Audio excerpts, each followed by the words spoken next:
നമുക്ക് നല്ലൊരു beef roast ഉണ്ടാക്കാം. അതും നല്ല സോഫ്റ്റായിട്ട് ടേസ്റ്റി ആയിട്ടുള്ളൊരു ബീഫ് റോസ്റ്റ്. അതിന് നമുക്ക് ഒരു കപ്പങ്ങ എടുത്തിട്ട് ചെറുതായിട്ട് നുറുക്കി അതൊരു മിക്സിയുടെ ജാറത്തിലേക്ക് ഇട്ടിട്ട് കുറച്ച് ഉപ്പും മഞ്ഞൾപ്പൊടിയും ചേർത്ത് നന്നായിട്ടൊന്ന് അരച്ചെടുക്കാം. ഈ അരച്ചെടുത്ത് ബീഫുമായിട്ട് നന്നായിട്ട് മിക്സ് ചെയ്ത് പിടിപ്പിക്കുക. ഇത് ബീഫ് സോഫ്റ്റ് ആവാൻ വേണ്ടിയാണ്. ഇനി അതിലേക്ക് 2 ടേബിൾ സ്പൂൺ കുരുമുളക് പൊടി, കുറച്ച് ഉപ്പ്, പിന്നെ കുറച്ച് വെളിച്ചെണ്ണയും ഒരു പൊടിക്ക് വിനാഗിരിയും ചേർത്തിട്ട് നന്നായിട്ടൊന്ന് മിക്സ് ചെയ്തിട്ട് ഒരു മണിക്കൂറോളം നമുക്കൊന്ന് റെസ്റ്റ് ചെയ്യാൻ വെക്കാം. ഇനി നമുക്കിതൊന്ന് കുക്കറിലേക്ക് മാറ്റിയിട്ട് ഒരു 5 വിസിൽ വരുന്നവരെ നന്നായിട്ടൊന്ന് വേവിച്ചെടുക്കാം. അതിനുശേഷം ഒരു ചട്ടി എടുത്ത് അടുപ്പത്ത് വെച്ചിട്ട് അതിനകത്തേക്ക് കുറച്ച് വെളിച്ചെണ്ണ ഒഴിച്ച് നന്നായി ചൂടായി കഴിയുമ്പോൾ വെളുത്തുള്ളി, അരിഞ്ഞ ഇഞ്ചി, പിന്നെ കുറച്ച് പച്ചമുളക് കൂടി ചേർത്ത് നന്നായിട്ടൊന്ന് മൂപ്പിച്ചെടുക്കാം.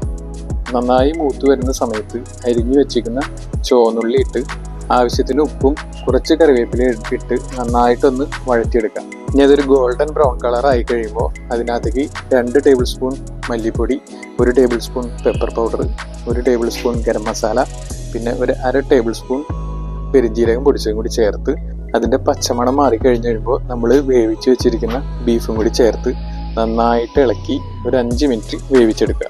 അപ്പോൾ നമ്മുടെ ബീഫ് റോസ്റ്റ് റെഡി.